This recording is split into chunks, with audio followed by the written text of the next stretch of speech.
अस्सलामुअलैकुम। आज हम एक न्यू लेक्चर सीरीज़ स्टार्ट करेंगे जिसमें हमने mathematical method by S M Yusuf की बुक का जो चैप्टर नंबर 1 है वो हमने स्टार्ट करना है।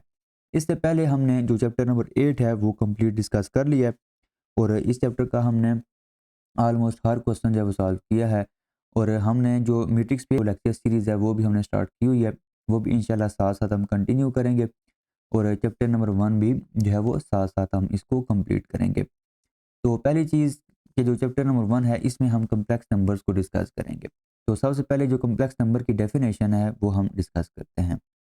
A number of the form a plus iota b where a b belong to r is called a complex number।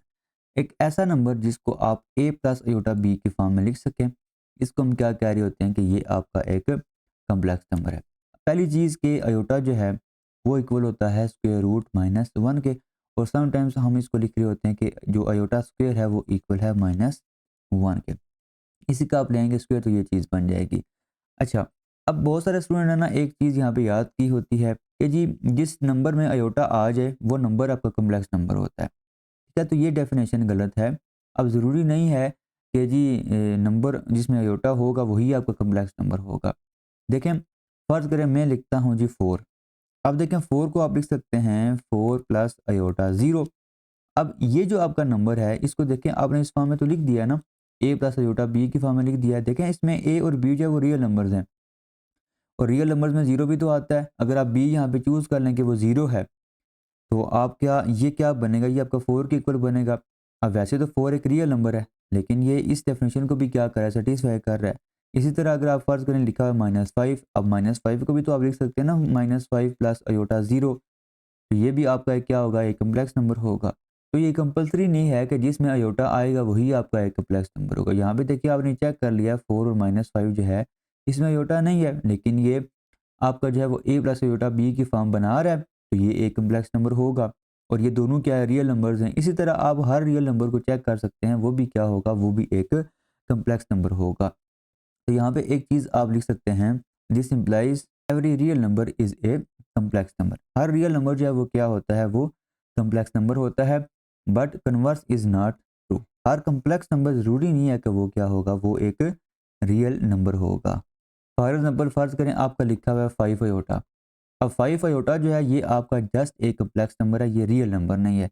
लेकिन अगर आप यहाँ पे देखें तो आपका 4 एक रियल नंबर है, लेकिन ये कॉम्प्लेक्स नंबर भी है। ये इस फॉर्म में लिख सकते हैं आप इसको।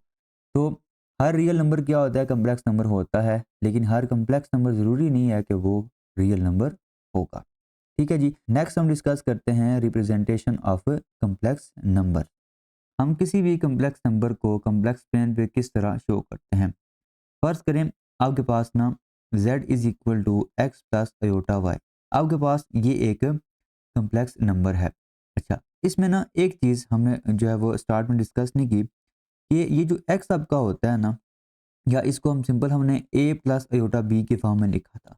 ठीक है, तो ये a जो होगा आपका, ये क्या होगा, ये आपका होगा रियल पार्ट।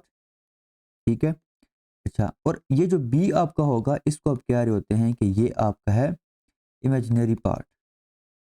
ठीक है, ये आपका होगा इमेजिनरी पार्ट। अब ये जो आपका कॉम्प्लेक्स नंबर है इसको आप कॉम्प्लेक्स प्लेन के ऊपर किस तरह शो करेंगे।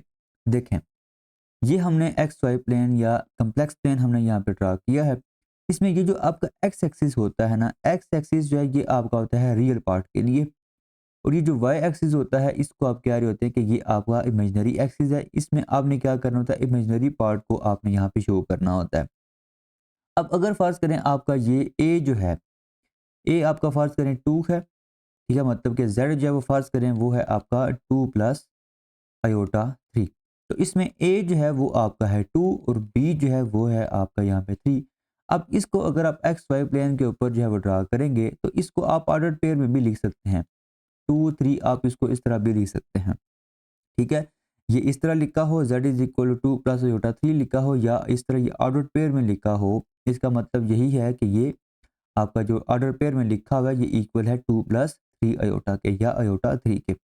और इसमें 2 जो है आपका ये क्या होगा, ये आपका रियल पार्ट होगा और ये जो 3 है ये आपका क्या है, ये आपका इमेजिनरी पार्ट है।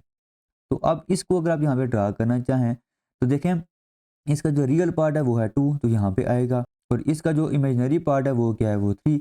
तो आप इसको यहाँ पे ड्रा कर सकते हैं, ये यहाँ पे इस तरह आएगा और इसको आप इस तरह 2 3 के फॉर्म में भी लिख सकते हैं और इसको आप 2 plus z is equal to 2 plus 3 iota की फॉर्म में भी लिख सकते हैं। ठीक है, तो ग्राफिकली आप इसको इस तरह यहाँ पे रिप्रेजेंट कर सकते हैं। ठीक है, अच्छा अब हम इसको यहाँ पे प्रॉपर वे में लिखेंगे। देखें जी, z is equal to x plus iota y is represented by a point P x y. ठीक है, its distance O P from origin is a magnitude of a complex number. फर्ज करें ये आपका जो है वो एक कम्प्लेक्स नंबर है जिसको हमने लिखा है एक्स वाई की फॉर्म में। ठीक है, इसका मतलब यही है z is equal to x plus iota y. अब यहाँ पे आपका ये होगा ओरिजिन और ओरिजिन से इस पी का जो डिस्टेंस होगा इसको हम क्या कहेंगे, इसको आप ओ पी कहेंगे और ये क्या होगा, ये इस कम्प्लेक्स नंबर का ये मैग्नीट्यूड होगा। अच्छा, ये आपका है आपका रियल एक्सिस और ये है आपका इमेजिनरी एक्सिस। और फ़र्ज़ करें कि यहाँ से आपका जो परपेंडिकुलर है वो ये ड्रा हो रहा है और अगर आपका ये थीटा है तो ये आपका यहाँ से लेके यहाँ तक ये आपका होगा एक्स और यहाँ से लेके यहाँ तक आपका ये होगा वाई। तो अब अगर आपने जो ओ पी लिखा हुआ है, ये जो डिस्टेंस लिखा हुआ है, इसको अगर आपने फाइंड करना है तो देखें कम्प्लेक्स नंबर आपका ये है और ये किसके इक्वल होता है, ये आपका मैग्नीट्यूड होता है। ठीक है, ये जो ओ पी डिस्टेंस है ये आपका क्या है, मैग्नीट्यूड है इस कम्प्लेक्स नंबर का। तो इसको आप इस तरह लिखा करेंगे और ये किसके इक्वल होगा, ये आपका इक्वल होगा x square plus y square के और इसके ऊपर क्या आएगा, स्क्वायर रूट आएगा। ठीक है, और इसको आप समटाइम्स सिंपल आर के इक्वल भी लिख सकते हैं। और ये जो थीटा है, थीटा को आप क्या कहेंगे कि थीटा जो है ये आपका आर्गुमेंट है या आप इसको एम्पलीट्यूड भी कह सकते हैं ऑफ ए कम्प्लेक्स नंबर।